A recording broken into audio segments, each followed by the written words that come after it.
La 'Ndrangheta, la mafia calabraise, domine le crime mondial et amasse des milliards de dollars chaque année.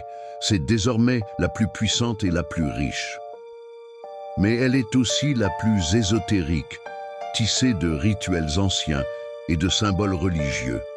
On n'y entre pas librement. Seul le sang compte, un fils, un cousin, un frère. La loyauté doit être prouvée, peu importe le lien. Puis vient le rituel secret. Dans l'ombre, une bougie éclaire Saint-Michel Archange, protecteur des hommes d'honneur. Une lame attend près d'une bougie et d'une image sainte. Un serment d'obéissance et de silence est prêté. Une goutte de sang scelle le pacte, liant le membre à vie.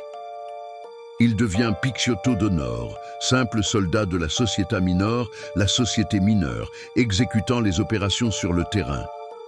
Mais les plus méritants accèdent à la Società Maggiore, la société majeure, née dans les années 1970 pour moderniser la 'Ndrangheta, après des guerres internes sanglantes. Elle est aussi appelée la Santa.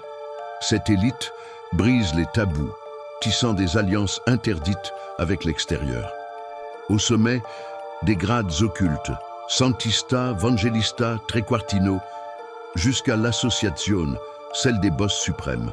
Le Santista, premier rang de la Santa, est rare, initialement limité à 33 membres, écho aux années du Christ. C'est un rôle mystique. Le Santista, tel un prêtre, sert Saint-Michel, juge céleste.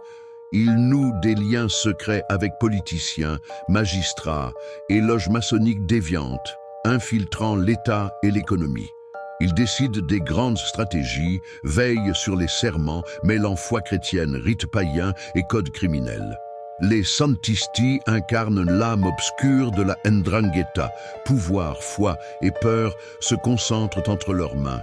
Être Santista, c'est être chef, juge et gardien des secrets.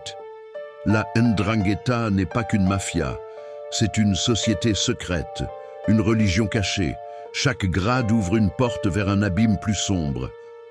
Tu aimes le savoir caché et occulte? Abonne-toi.